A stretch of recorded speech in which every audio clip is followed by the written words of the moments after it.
think I'd always wanted to do it, even since I was a kid.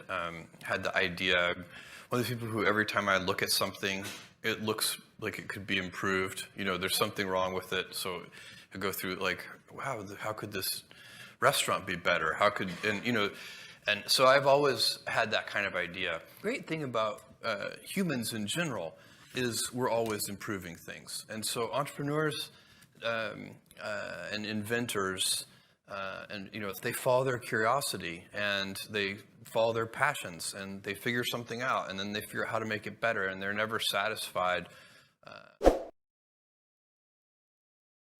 You know, I've been passionate about certain things forever, and I fell in love with computers in 4th grade. I got very lucky. I think one thing that is, I got very lucky early in my childhood. Look, we all get gifts. We get certain things in our life that are that we're very lucky about. And one of the most powerful one is who your early role models are. You know, they could be your parents. It was your grandfather. It was in a big sense. My mom and dad, but my grandfather too. And you know, my mom had me when she was 17 years old, and she was still in high school in Albuquerque, New Mexico. And this is in 1964. I can assure you that being a pregnant teenager in high school was not cool in Albuquerque, New Mexico at that time. And so it was difficult for her. My grandfather went to bat for her when they tried to kick her out of school, and you know, they're incredible. So the gift I had is I had this incredible family. There have been so many. We haven't had any existential crises. Knock on wood. I don't want to jinx anything. But we've had a lot of kind of dramatic events. I remember early on, we only had 125 employees when Barnes & Noble, the big United States bookseller, opened their online website to compete against us, barnesandnoble.com. We'd had about a 2-year window. We opened in 95, they opened in 97. And at that time, all of the headlines, and the funniest were about how we were about to be destroyed by this much larger company. We had 125 employees and $60 million a year in annual sales, 60 million with an M. And that, and Barnes & Noble at the time had 30,000 employees and about $3 billion in sales. So they were giant, we were tiny, and we had limited resources. And the headlines were very negative about Amazon. And the one that's most memorable was just Amazon.toast.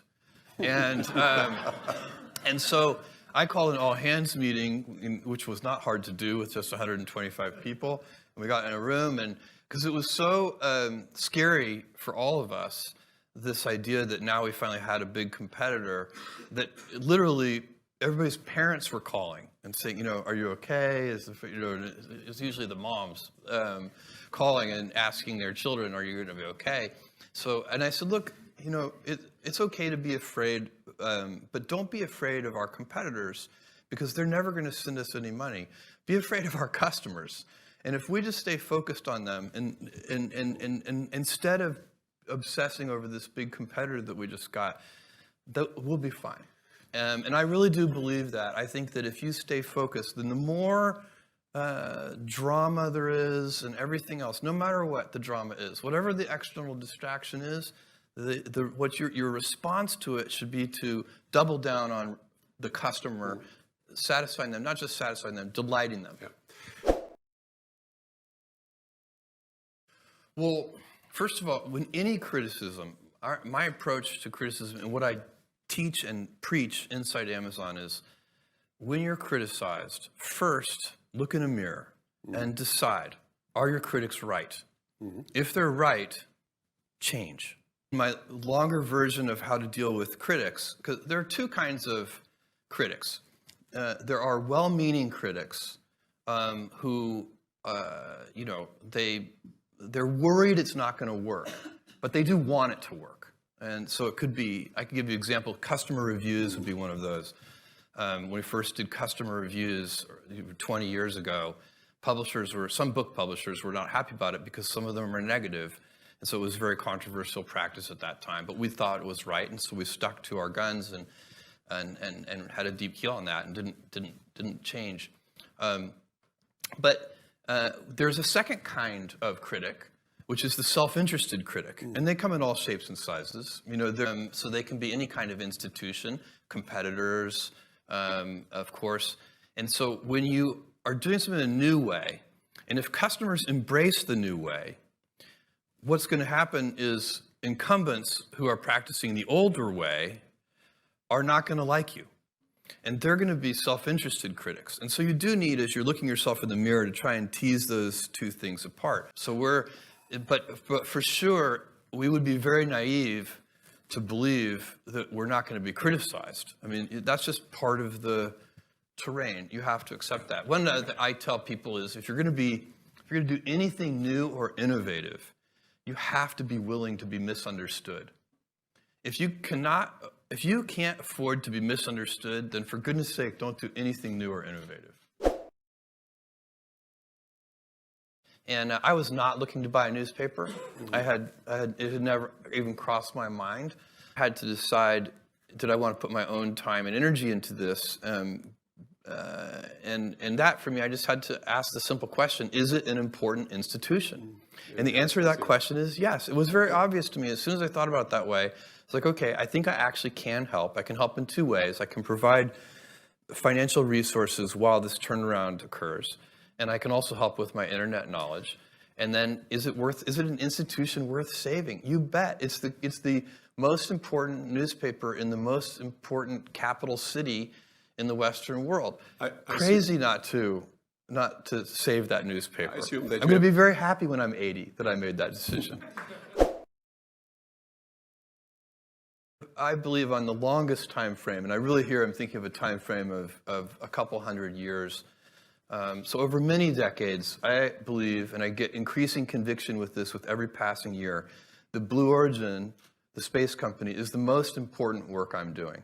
And so there is a whole plan for Blue Origin. So you'd say retail, online, e-commerce, publishing, that's all less relevant than the space project. And I'll tell you why. And so first of all, of course, I'm interested in space because I'm passionate about it, and I've been studying it and thinking about it since I'm a 5-year-old boy.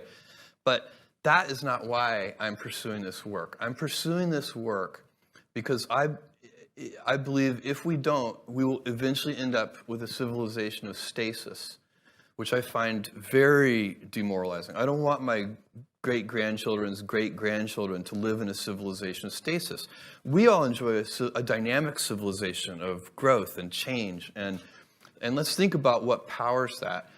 We are not really energy constrained, and so let me give you just a couple of numbers. If you take your body, your metabolic rate as a human, as just an animal, you eat food, that's your metabolism, you burn about 100 watts. Your power, your body is about 100, it's the same as a 100-watt light bulb. We're incredibly efficient. Your brain is about 60 watts of that. Amazing. And so, but if you extrapolate in developed countries where we use a lot of energy, on average in developed countries, our civilizational metabolic rate is 11,000 watts. So if in a natural state, where we're animals, we're only using 100 watts. In our actual developed world state, we're using 11,000 watts, and it's growing. For a century or more, it's been compounding at a few % a year, our energy usage as a civilization.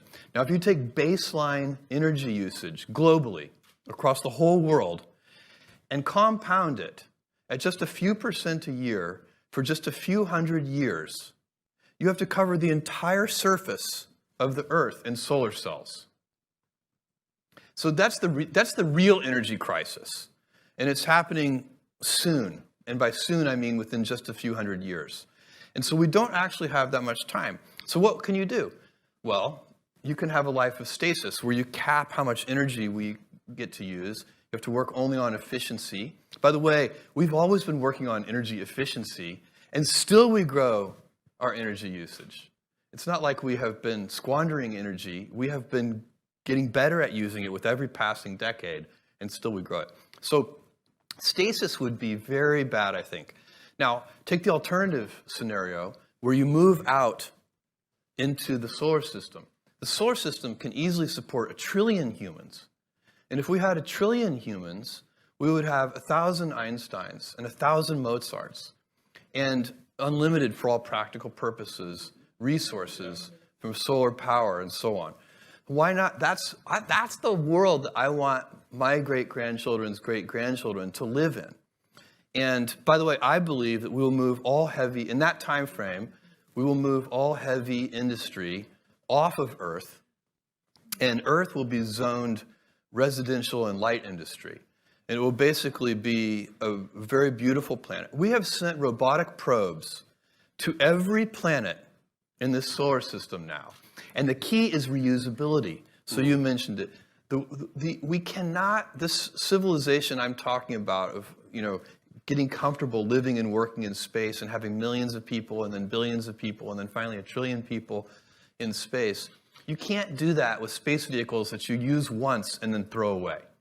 It's a ridiculous, costly way to get into space. The only way that I can see to deploy this much financial resource is by converting my Amazon winnings into space travel. So that's basically, Blue Origin is expensive enough to be able to use that fortune. And I'm currently liquidating about $1 billion a year of Amazon stock to fund Blue Origin. And I plan to continue to do that for a long time. So, because you're right, you're not going to spend it on like a second, dinner out. There's no, that's not what we're talking about. So for me, I'm very lucky because I feel like I have a mission-driven purpose with Blue Origin that is, I think, incredibly important for civilization long-term. And I am going to use my financial lottery winnings from Amazon to fund that.